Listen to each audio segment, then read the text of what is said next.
My fellow Americans, I want to speak to you tonight about the troubling events of the past week. As I have said, the incursion of the U.S. Capitol struck at the very heart of our republic. It angered and appalled millions of Americans across the political spectrum. I want to be very clear. I unequivocally condemn the violence that we saw last week. Violence and vandalism have absolutely no place in our country and no place in our movement.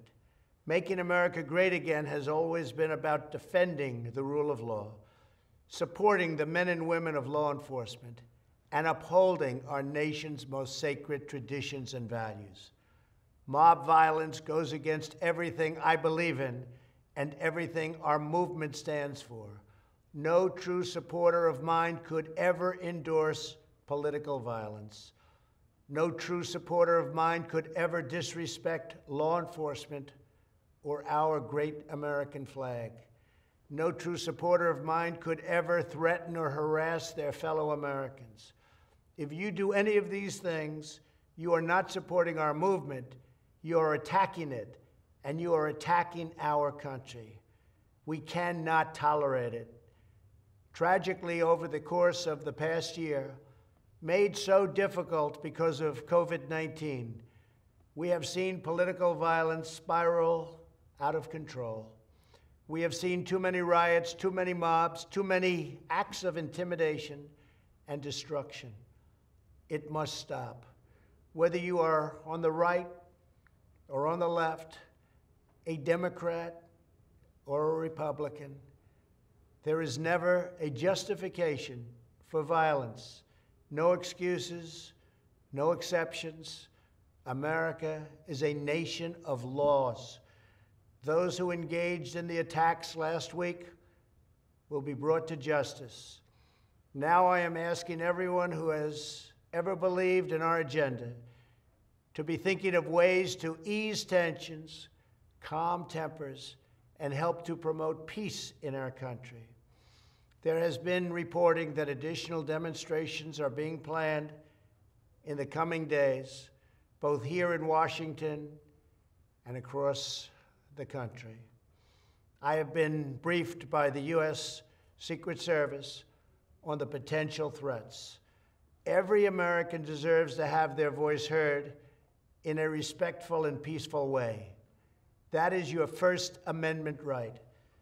But I cannot emphasize that there must be no violence, no law-breaking, and no vandalism of any kind.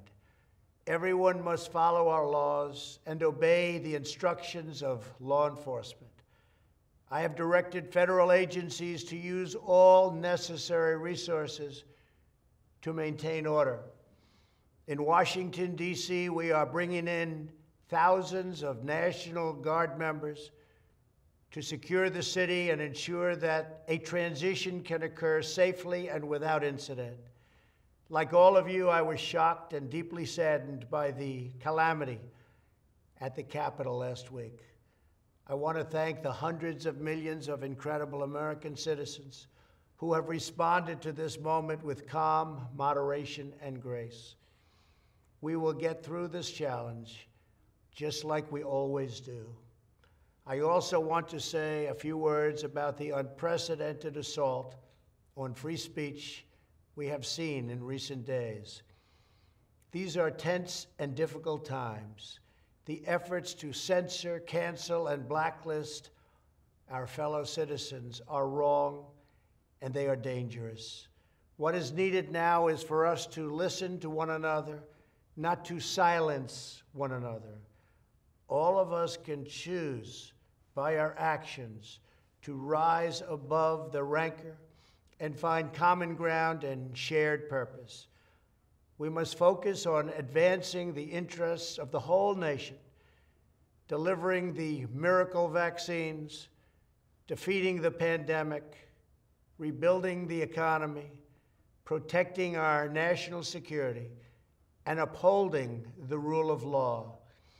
Today, I am calling on all Americans to overcome the passions of the moment and join together as one American people.